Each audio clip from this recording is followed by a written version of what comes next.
მოგესალმებით რადიო მსმენელო, დღეს კვლავ ვბრუნდებით ხუთშაბათს ფინანსური კვირეულის შესახებ და უნდა განვიხილოთ საკმაოდ საინტერესო ინფორმაციები, რომელიც დღეს უკვე ტენდენციები არის გლობალურ ბაზარზე. მივესალმები კოსტა წულაძეს, ჩვენი გუნდის წევრს, მენტორს და ანალიტიკოს ტრეიდერების ჰაბის. კოსტა, გამარჯობა და დავიწყოთ მიმოხილვა იმ ფინანსური ბაზრებისა, რომელზეც ჩვენ აქტიურად გვიწევს მუშაობა ყოველდღიურად და ჩვენს რადიო მსმენელებს მოვახსენოთ ინფორმაცია თუ რა ხდება ფინანსების მიმართულებით გლობალურად. მოგესალმებით, პირველ რიგში მივესალმებით ჩვენს რადიო მსმენელებს, მადლობას გადავხდი რადიო კომერსანტს მოწვევისთვის. რაც შეეხება, ასე ვთქვათ, საბაზრო სურათს, დღეს რა ხდება, ჩემი განხრით ვისაუბრებ ფორექსის ბაზარს გულისხმობ. საქართველოს კონკრეტულად აი ფორექსის მიმართულებით პირველ რიგში პოპულარიზაციაზე ვიტყვი, რომ ბოლო 2-3 წელიწადში უფრო მეტად მოიმოდა პოპულარიზაციამ, განსაკუთრებით საქართველოს ბაზარზე. იქიდან გამომდინარე, რომ ამ ბაზარს ახასიათებს ასე ვთქვათ, დაბალი შესვლის კაპიტალი, ანუ ძალიან პატარა თანხით შეგიძლიათ დაიწყოთ საქმიანობა და გაეცნოთ ამ სფეროს, შეძლოთ ასე ვთქვათ, პრაქტიკაში გამოიყენოთ თქვენი თეორიული ცოდნები, რასაც მიიღებთ და ასევე პლატფორმების მრავალფეროვნება და სერვისის ასე ვთქვათ, მრავალფეროვნება საქართველოში, იმიტომ რომ პოპულარობა მოიპოვა და ბევრი კომპანია უკვე და ბევრი შეიძლება ასე ვთქვათ, მხარდამჭერა შეგვიძლია, ბევრი ინსტრუმენტის შეძენა და გაყიდვა შეგვიძლია, შესაბამისად ძალიან აქტუალური გახდა და ჩემი მხრიდან გულისხმობ იმას, რომ მინდა დავამატო ის, რომ პირველ რიგში მინდა რომ სწავლაზე გააკეთოს აქცენტი ხალხმა და ამაში ჩვენი ასე ვთქვათ კომპანია აქტიურად უჭერს ხარს ახალ ბედებს და ეხმარებათ პირველი ნაბიჯების გადადგმაში, იმიტომ რომ სწავლის გარეშე ვაჭრობა ძალიან ძნელი იქნება. კი ბატონო, მოდი იმ თემას დავუბრუნდეთ, რაც საკმაოდ აქტუალური არის. ჩვენ წინა ხუთშაბათს ქონდა საუბარი რეფინანსირების განაკვეთი, რომელიც შემცირდა ამერიკაში და გახდა 3.75%, ხოლო დღეს ძალიან საინტერესო ამბავი არის, რომ 17.30-ზე, ჩვენი დროით მაქვს საუბარი 6:09-ზე, ამერიკაში უკვე უნდა გამოცხადდეს ერთ-ერთი მთავარი მაჩვენებელი, რაც არის ინფლაციის მაჩვენებელი ამერიკაში, რომელიც ამ ეტაპზე არის 3% შეადგენს ამერიკაში და ძალიან საინტერესო იქნება, რომ ეს თემა რო გავშალოთ და ვივარაუდოთ, რამდენად გამართლდება მოლოდინი, რომ კვლავ 3% დარჩება ამერიკაში ინფლაციის მაჩვენებელი და ხომ არ გაქვს მოლოდინი იმის, რომ შესაძლოა რომ პირიქით მოიმატოს ინფლაციის მაჩვენებელმა, იმიტომ რომ შემცირებული არის რეალურად სასესხო ნაწილი ეროვნული ბანკის მხრიდან და აი მაგაცაც რომ ვისაუბროთ და მე სხვა ნაწილსაც გადავალ აუცილებლად რომ შევეხოთ. კი ბატონო, მართალი ხართ იმაში, რომ ერთ-ერთი მნიშვნელოვანი ცვლადი არის მაკროეკონომიკური მიმართულებით, ინფლაციის მაჩვენებელი, განსაკუთრებით მშპ-ის შემდეგ. რაც შეეხება ჩემს მოლოდინებს, ანუ მის თქმა მინდა, რომ მოლოდინი ცუდი მაქვს, იმიტომ რომ შენ თვითონაც თქვი რატი, რომ შეჩერებულია სასესხო მიმართულების განვითარება და მიუხედავად იმისა, რომ ახალწლო წელი იხურება და წლის ბოლო არის, ვფიქრობ, რომ მაგ კუთხით ცუდი სურათი გველოდება დღეს, კონკრეტულად 7-6-9-ზე, მაგრამ რამდენი პროცენტით შეიცვლება და მაღალი, ასე ვთქვათ, ალბათობით შეიცვლება ცუდი სურათის მიმართულებით, მაგრამ აი გრძელვადაში როგორ შეანარჩუნებს ამერიკის მთავრობა, ამაზე სამწუხაროდ, ასე ვთქვათ, ჯერ ეფექტს ვერ ვიტყვით, მაგრამ ფაქტია, რომ დეკემბრის თვეში ცუდი სურათი გვექნება მაკროანალიზის მიმართულებით. ერთ საინტერესო ფაქტს დავამატებ, რომ სულ რამდენიმე დღის წინ ქონდა მათ შორის საუბარი ქონდა ერთ-ერთ ბორდის წევრს, ანუ იმ ჯგუფის წევრს, ეროვნული ბანკის ჯგუფის წევრები, რომელსაც მათ შორის მოიაზრებენ, რომ იქნება მომავალში შესაძლოა იყოს მომავალში ეროვნული ბანკის ხელმძღვანელი. და ზუსტად მან უილიამმა რეალურად დასცინა ეგეთი ინფორმაციაც, რომ მას დიდად არ მოსწონს ეს თემა, რომ რეალურად ამერიკაში მცირდება საპროცენტო განაკვეთი და არ იციან რა იქნება იანვარში საპროცენტო განაკვეთის მაჩვენებელი, იმიტომ რომ მათი მხრიდან მოკეთ უოლერი, უბრალოდ უოლერი არის მისი მოკეთ ასე ინგლისურად ვთარგმნოთ. ინფლაცია სამიზნე დონეზე მაღლა შესაძლებელი იყოსო, უკვე წინასწარ უკვე თქვა ამ ბორდის წევრმა და მოკეთ საინტერესო იქნება, როგორი იქნება თუნდაც რეფინანსირების განაკვეთი იანვარში. მანამდე ისიც მინდა რომ შევახსენო ჩვენს რადიოს ხსოვნებს, რომ საქართველოში ეროვნულმა ბანკმა დატოვა 8% როგორც რეფინანსირების განაკვეთის მაჩვენებელი და რასაც სტაბილურად ვინარჩუნებთ მდგომარეობას ქვეყანაში იმ კუთხით, რომ ალბათ იმიტომ რომ შეიძლება რომ ლარის გაუფასურება არ გვინდა მოხდეს დიდი ლარიზაციით, ანუ ამას გულისხმობ, როგორ ფიქრობ ამ ნაწილსაც, მაგრამ ეს ნაწილიც რომ დავაფაროთ გლობალურ ბაზრთან ეხმარებაში. კი ბატონო, პირველ რიგში შენ რომ დაასახელე კანდიდატი, ეს ბატონი ტრამპის კანდიდატი არის, როგორც ტრამპის ბორდის წევრი არის, ამერიკის საორიენტაციო მომავალი ფედის დირექტორად რო განიხილება. ბატონი შესაბამისად მისი მოსაზრებით შენ დაგესესხები და გავიმეორებ ცოტას რომ მაღალი ინფლაციის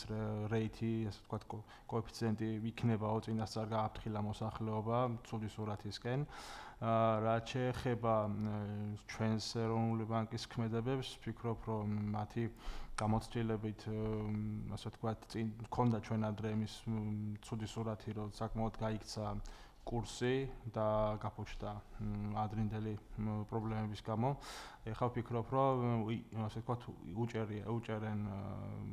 იჭერენ ასე ვთქვათ ამ პროცენტს და წლის ბოლომდე შეინარჩუნებენ. იქიდან გამომდინარე, რომ მაკროსურათს ელოდებიან ამერიკის კუთხით. თუ ამერიკაში მაკროსურათი შეიცვლება, ვფიქრობ, რომ ჩვენც ასე თუ ისე შეგვეცვლება იმის მიხედვით თუ რა მოხდება ამერიკაში, რადგან მაინც დოლარზე ვართ ასე თუ ისე დამოკიდებული და დოლარის სურათი გვაძლევს მერე ჩვენ უკვე ბერკეტებს თუ როგორ უნდა მოვიქცეთ, რომ თავი დავიზღვიოთ და არ გაგვიძვირდეს საარსებო კალათის ღირებულება. ხო, და კიდევ ერთ-ერთი ცვლადი, რომელიც დღეს გამო ამერიკაში და კვლავ იგივე დროს იქნება გამოსული, ეს არის უმუშევრობის მაჩვენებელი, რომელიც კვირიდან კვირა ყოველ კვირა გამოდის ბაზარზე და მოლოდინი არის, რომ 236,000 ადამიანის ნაცვლად 224,000 ადამიანს ელოდებიან როგორც უმუშევრობის მაჩვენებელს. ხო, ანუ ესეც საინტერესო ცვლადია, რა თქმა უნდა, წინასწარ შეუძლებელია იმის თქმა, რომ მოხდება თუ არა ამ ცვლადის გამართლება, თუმცა თუ გავიხსენებ ჩვენ წინა 4 შაბათს, როცა ბატონი ჯერომი პაუელი გამოვიდა და ისაუბრა ამერიკის თუნდაც ეკონომიკურ მდგომარეობაზე, მან დასცინა ერთხელ ახსენა, რომ უმუშევრობის მაჩვენებელი ამერიკაში მთლად სახარბილოდ არ გამოიყურება და ალბათ აქაც უნდა გქონდეს ცვლილებები უმუშევრობის ჭრილში, თუმცა საბოლოოდ მე ალბათ დავინტერესდებით რა იქნება ჯამური მდგომარეობა, ანუ მთლიანად უმუშევრობის პროცენტული მაჩვენებელი ამერიკაში. ხო, ამის გარდა დღეს დილით გუშინდელი დღიდან მოყოლებული უკვე ინფორმაცია გვაქვს, რომ ამერიკის მთავრობა და ტრამპის ინიციატივით ამერიკის ჯარში მოსახურე ჯარისკაცებს, მოკვეთ ჯარისკაცებს, საუბარი არის 1,450,000 ადამიანს გადასცემენ წინა საახალწლოდ ეგრეთ წოდებული პატარა საჩუქრას დივიდენდის სახით და ეს დივიდენდი დაახლოებით შეადგენს 1000, მოდი დავამოყალებ, $1,800 იქნება თითო ჯარისკაცზე წინა საახალწლო რაცა კამპანია, რომელიც ზოგადად თვალეთ წეგან საამში მოვიდოდით რაცა 2.5 მილიარდის ტოლფასი არის რეალურად ამერიკის ბიუჯეტიდან. ნუ ეს თავიდანვე ვთქვით, რომ რა თქმა უნდა ვერი მოქმედებს რაღაცა დიდი ინფლაციაზე, იმიტომ რომ ხვდებით, რომ დასაბეჭდი არის დოლარი და მისატანი არის და ჩასაბარებელი არის იმ არაჩვეულებრივ ხალხთან, რომელიც ამერიკას იცავს და ეს 1,5 უკვე ჯარისკაცი არის საუბარი. თუმცა საკმაოდ კარგი ჟესტი არის, იმიტომ რომ მსგავსი ჟესტი მე წინა საპრეზიდენტო პრეზიდენტებისგან ნაკლებად მახსენება თუ საერთოდ ვერ მახსენება. მაგრამ რაღაცა ტრამპი გამოირჩევა თავისი ამ ქმედებით ხოლმე, რითაც ნელ-ნელა თუნდაც ბევრი ვიცი რომ ტრამპი არ მოსონდა, ახლა მოკეთ უცხოელი მეგობრები მიდასწრებენო ძალიან საინტერესო ფიგურა არის ამერიკის მმართველობაში, რომელიც ცდილობს რაღაცნაირად მშვიდობა შეინარჩუნოს მთელს ქვეყანაში და აი ვენესუელაზე ბარემ რომ განვავრცოთ რა ხდება ამ ვენესუელაზე, იმიტომ რომ ამბობენ რომ შეიძლება რომ ამერიკამ დაიწყოს ომი და ეს რა თქმა უნდა მე პირდაპირ კავშირში არის ფინანსებთან და ფინანსურ ბაზრებთან და ხომ არ ფიქრობ რომ დალაგდება ეს ყველაფერი ომის გარეშე, იმიტომ რომ ფაქტია რომ ხდება მოკეთ ვენესუელას მხრიდან რაც აქტიური ჩარევა ნავთობის მომპოვებელ გემებზე თავდასხმები, პირველ შემთხვევაში ეს უკვე დაფიქსირებულია და რაღაცა ველოდებით რეალურად ამერიკის რეალურ პასუხს ამ ყველაფერზე და ადამიანი რომელიც იღწვის რომ მიიღოს მშვიდობის, რა ვიცი, ნობელის პრემია, ამ შემთხვევაში ომს ალბათ არ წამოიწყებს ვენესუელასთან, იმიტომ რომ ალბათ მშვიდობით მოაგვარებს ამ ქვეყანასთან, რას ფიქრობ, ეს ბარემ ეს რო განვავრცოთ. კი ბატონო, რაც შეეხება ტრამპის თვითონ ფიგურასთან დაკავშირებით, რა თქმა უნდა, დაგეთანხმები იმაში, რომ ცოტა ორიგინალური ფიგურა არის, ასე ვთქვათ, მაგრამ ამერიკის თვითონ ამერიკელი რა აზრზე არის, ანუ ამერიკელი რას ფიქრობს, ფაქტია, რომ როცა მოვიდა სხვა აზრი იყო და დღეს ამერიკაში სხვა აზრია ამ პრეზიდენტთან დაკავშირებით, რაც შეეხება მის, ასე ვთქვათ, კეთილ ჟესტებს, ანუ მაკროეკონომიკურად ეს დიდი თანხა არ ამგონია რომ ამერიკის ბიუჯეტს ძალიან დაარტყამს, მაგრამ რა თქმა უნდა ჯამში ძალიან კარგი ჟესტი არის და ძალიან ადვილად მოიგებს მომსახურე პერსონალის, ასე ვთქვათ, ჯარისკაცების გულსაც და მოდი ასე ვთქვათ, განწყობასაც მოატრიალებს მის სასიკეთოდ თუ ვინმე არ არის, ასე ვთქვათ, მისი მხარდამჭერი ჯარში, იმიტომ რომ ჯარი ერთ-ერთი მთავარი წერტილი არის, საიდანაც მე გროვდება მხარდაჭერა. და რა შეეხება ვენესუელაზეც ვიტყვი ორ სიტყვას, ომი არ ამგონია დაიწყოს, მაგრამ ეხა ისეთი რბილი მოლაპარაკებების ნაწილი, როგორც უბრალოდ უკრაინის კუთხით აქვს, ესე ვერ ექნება, რადგან ეს მისი პირდაპირ კავშირშია, იმიტომ რომ მისი ნავთობი, ტეხასური ნავთობი არ აწყობს, მას სჭირდება ვენესუელური ნავთობი, შესაბამისად, ვენესუელა ერთ-ერთი ექსპორტიორია მთავარი ამ ნავთობის და არ ამგონია რომ დათმოს ესე ადვილად, მაგრამ მომამდე არ ამგონია რომ მივიდეს მოლაპარაკებების მაგი და ახლოს იქნება. კი ბატონო, ძალიან საინტერესო ინფორმაცია იდება ბარემ ტრამპზე რო გავაგზავნოთ, იმიტომ რომ ტრამპი ბოლო პერიოდია ძალიან აქტიურად მუშაობს სამხრეთ აფრიკაში არსებულ პრობლემებზე, იქ მოგეხსენებათ რომ თეთრკანიანთა რასა უფრო უმცირესობაშია და ხდება შემთხვევაში თეთრკანიანი მოსახლეობის მკვლელობა და შემდგომ და იდეაში არაერთხელ მოითხოვა ტრამპმა რომ მომხდარიყო ამის ყველაფრის აღკვეთა და მიმართ არაერთხელ სამხრეთ აფრიკის მთავრობას ეს პრობლემა გადაეჭრა და ახლა საინტერესო ამბავი ის არის რომ ტოლულების სტატუსით მიღებას გეგმავს ამერიკის მთავრობა რაღაცა რაოდენობას ამერიკას სამხრეთ აფრიკიდან რომ მათ მარტივად შეწონ ამერიკაში გადასო და იქ გაგრძელება ცხოვრების და ესეთი ცოტა საინტერესო ამოდულად ძალიან დამაფიქრებელი ამბავი არის რომ ერთ-ერთი ხელმძღვანელი მოკეთ რომელიც არის ფრედ კუპერის მიერ შემოთავაზებული იდეა, რომელიც არის მათ შორის დანიშნული არის ამერიკის ჯანმრთელობის და სოციალური მომსახურების დეპარტამენტში, ერთ-ერთი განყოფილების მოადგილე თანაშემწეს თანამდებობას იკავებს. მან განაცხადა, რომ ესეთი იდეა წამოწია და უკვე მზად არისო 99 გვერდიანი ბიოგრაფია, რომელიც განკუთვნილია 8-დან 12 წლის მოზარდებისთვის, ბავშვებისთვის. ეს არის ტრამპის ბიოგრაფია, სადაც მას აღწერილი არის იმ წიგნში და დეტერმინაციის, გამძლეობის, თავდაჯერებისა და დიდი ოცნებების მასტერკლასი უწოდეს ამ წიგნს და უნდათ რომ აი ამ თეთრკანიან რასას, რომელიც სამხრეთ აფრიკაში ძალიან იჩაგრება და ხდება მასიური მკვლელობები ამ შემთხვევაში შავკანიანი რასის მხრიდან და აქ პირიქით გვაქვს უკვე რეალურად დაპირისპირება, უნდათ რომ აი ამ ბავშვებს ფსიქოლოგიურად მიუდგენ განსაკუთრებით რომ რაღაცა უფრო თვით დაჯერებისკენ და აი ამ პრობლემების გადაჭრაზე მოკეთ რაღაცად ამ წიგნმა დააფიქროს ეს მოზარდი თაობა განსაკუთრებით, ვინც ამერიკაში წავა. თუმცა საკმაოდ დიდი და მწვავე გამოხმაურება მოყვა ამ ყველაფერს უშუალოდ სამხრეთ აფრიკის მთავრობისგან და არ უნდათ რომ ასეთი პირდაპირ და ხისტი ჩარევა კონდეს ამერიკას მათ მმართველობაში და კვლავ მოუწოდებენ რომ მაქსიმალურად არ მოახდინონ მათ მმართველობაში თუ მათ აქტივობებში მოკეთ ჩართულობა და პლუს უნდათ რაღაცად აი ამ თემას ხელი შეუშალონ რომ იმიგრაცია არ მოხდეს სამხრეთ აფრიკიდან ამერიკის მოკეთ მიმართულებით ამ ხალხს. ხო მოკეთ ტრამპი ყველგან ერევა, ტრამპი ყველგან არის, ტრამპი ყველაფერს უყურებს და ტრამპი ყველაფერს აანალიზებს როგორც ჩანს, იმიტომ რომ